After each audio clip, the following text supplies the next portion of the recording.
por aí, vê um monte de caminhão na rua. Muitos deles estão transportando produtos da indústria química. O Brasil fabrica uma grande quantidade desses produtos. Já os gases, muitos deles, vão por tubos por debaixo da terra. Pois é, por debaixo da terra, tubos. Por cima da terra, trens e caminhões. Circulando pela cidade, às vezes eu vejo muitos caminhões transportando gasolina. De onde vem essa gasolina? Como se obtém a gasolina? A partir do petróleo. É esse o assunto da nossa teleaula de hoje. Você vai aprender como aconteceu a formação do petróleo. Vai saber quais são os produtos derivados do petróleo e como é feita a destilação fracionada, que é usada na separação desses produtos derivados do petróleo.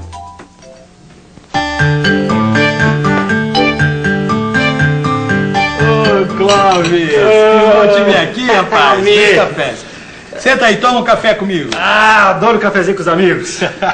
Rapaz, você precisa ir ver o super caminhão que eu tô dirigindo. Ah, você está de caminhão novo? É. O que você está transportando de bom? Olha, eu vou escrever aqui no guardanapo o número que tem lá no painel de segurança. Eu quero ver se você sabe o que é. Não, vai lá. Ah, isso eu sei, peraí. Ó. Quer ver? 3 é líquido inflamável. Agora, 1863... 1863 eu não sei o que é. É querosene pra jato. Que responsabilidade, Almir. Você está vindo de uma refinaria de petróleo. E você sabe o que é uma refinaria de petróleo?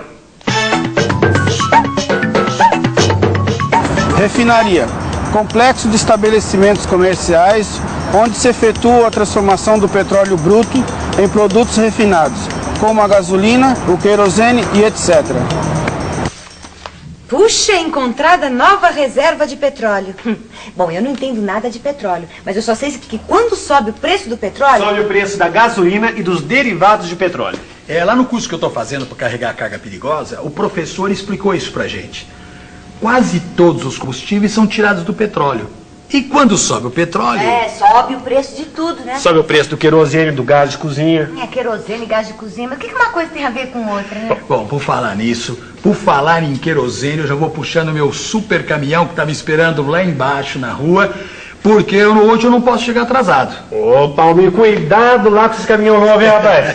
Deixa comigo, ainda mais que hoje é a minha primeira entrega de carga perigosa. Deus chiquinho, a você e essa sua carga perigosa.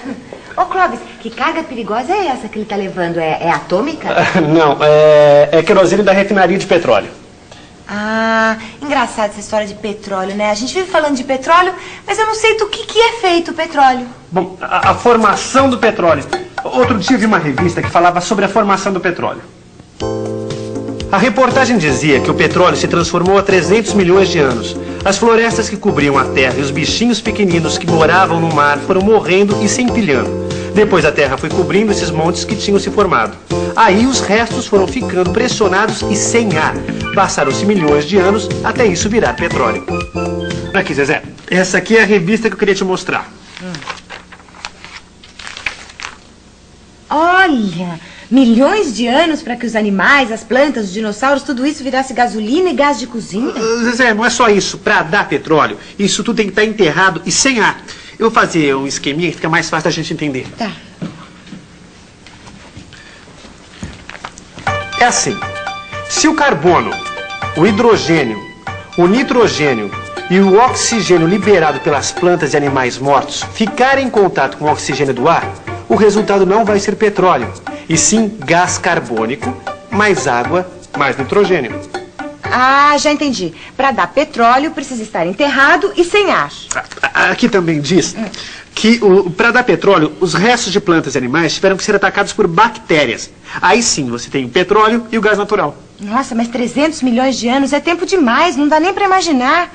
E precisa ficar todo esse tempo enterrado para virar gasolina e tudo mais? Pois é aí que entra a refinaria de petróleo. A refinaria é uma espécie de fábrica onde o petróleo bruto, que é uma grande mistura de substâncias, é transformado em vários outros produtos. O petróleo é, na verdade, separado na refinaria. A separação de todas as frações de petróleo acontece nessa coluna.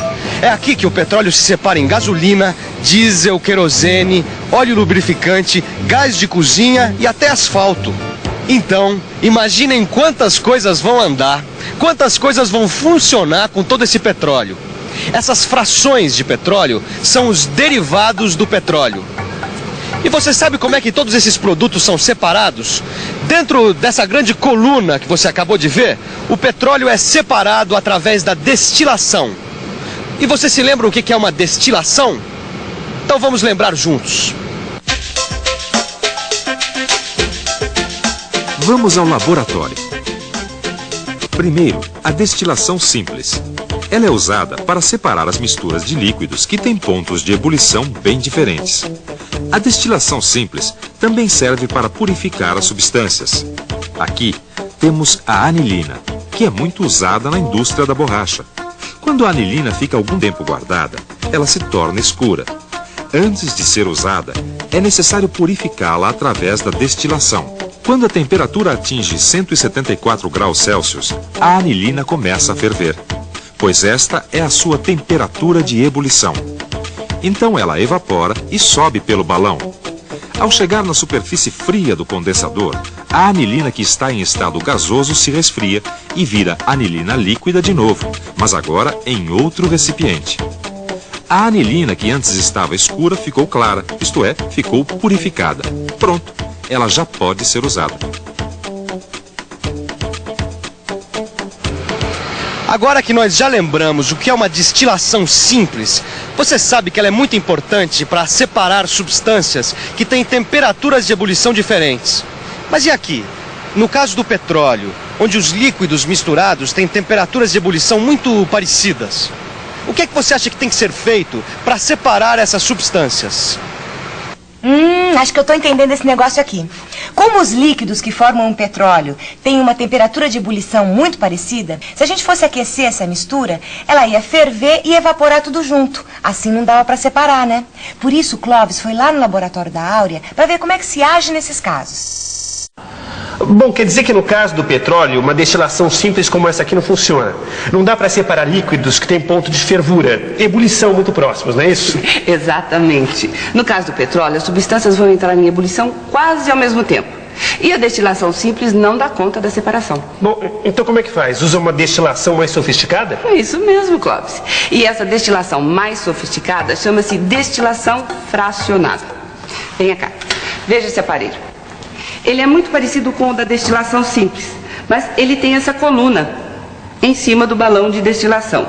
E dentro dessa coluna tem um monte de pontas, que é para aumentar a sua superfície. É nessa superfície que ocorrem várias destilações, uma depois da outra.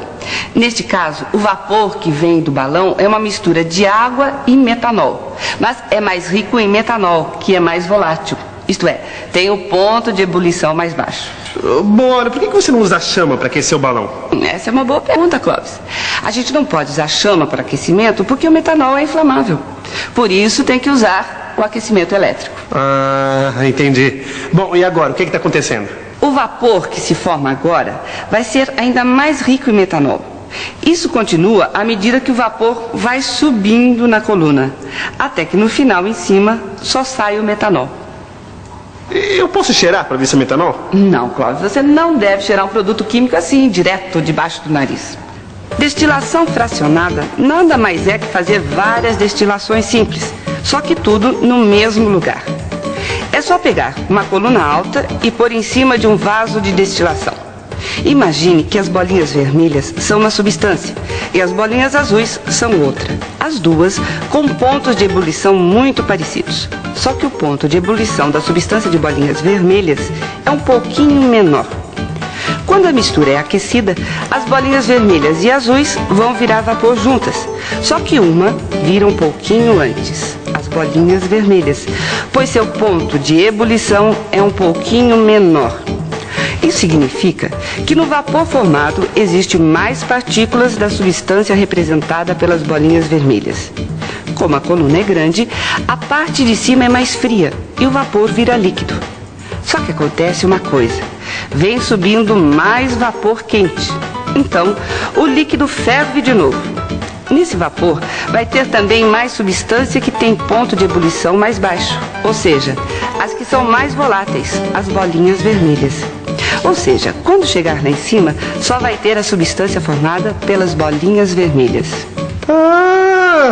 Agora eu acho que eu estou entendendo melhor aquela coluna da refinaria de petróleo. Você lembra? Como será que a gente separa os produtos derivados do petróleo? Vamos pensar um pouco? Vamos pensar um pouco. Ah, já entendi. O petróleo é aquecido embaixo e o gás é o primeiro a sair lá em cima, porque seu ponto de ebulição é menor e por isso ferve primeiro. Depois vem a gasolina que vai ser usada nos carros. Aí, a nafta e depois o querosene do avião. O diesel do navio e do caminhão já demoram mais tempo para entrar em ebulição. Que interessante. Puxa, que legal, hein? Quer dizer, então, que essa destilação sofisticada é muito importante mesmo, hein? Imagina só, vai esquentando e separando cada substância do petróleo, uma de cada vez. É porque a coluna é muito comprida. Mesmo que as substâncias tenham pontos de ebulição próximos, dá para separar. Então é assim que o petróleo se transforma naquele monte de coisa que a gente usa, né? Graças à destilação fracionada. Que importante ela, né? E a destilação fracionada não serve só para o petróleo, não. A Áurea falou que pode separar também qualquer mistura de líquidos parecidos. O oxigênio e o nitrogênio do ar, por exemplo, podem ser separados por destilação fracionada. O oxigênio e o nitrogênio do ar? Mas como é que dá para destilar se eles são gases? Pois então, a Áurea disse que o oxigênio e o nitrogênio do ar são gases na temperatura em que nós estamos. Mas se eles forem colocados em um frasco e a temperatura for baixada, eles viram líquido. Aí a gente vai ter líquido que pode ser destilado como petróleo. Se a gente puser o ar no freezer, ele vira líquido? Para o ar virar líquido, tem que ser muito frio. 260 graus negativos. O congelador das geladeiras chega até 10 graus negativos no máximo. Portanto, esfriar tanto assim exige condições especiais, em laboratório ou na indústria. Vamos ao laboratório. Qualquer coisa mergulhada em nitrogênio líquido fica completamente dura em poucos segundos. Por exemplo, esta flor.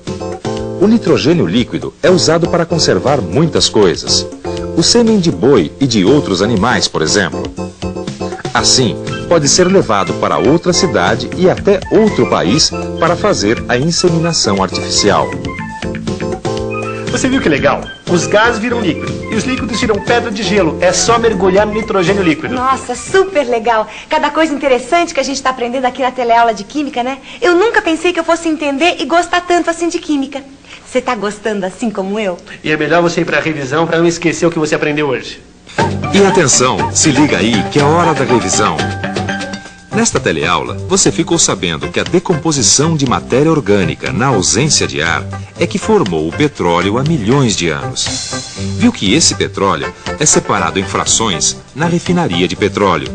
E conheceu os seus principais derivados: diesel, querosene, gasolina, gás de cozinha. Você aprendeu também que a destilação fracionada é o mesmo que fazer várias destilações simples, uma depois da outra. A destilação fracionada é o processo pelo qual são separados os vários derivados do petróleo. Ou seja, é através da destilação fracionada que se obtém gasolina do petróleo. Bem, por hoje é só, pessoal. Agora, quando você estiver andando de ônibus ou acendendo fogão, lembre-se do petróleo e de todos os seus derivados e do trabalho que dá para consegui-los. Lembra da natureza e dos 300 milhões de anos que levou para formar esse petróleo todo. É sempre bom não desperdiçar. E para não desperdiçar a teleaula, o negócio é estudar. Então, bons estudos e até a próxima.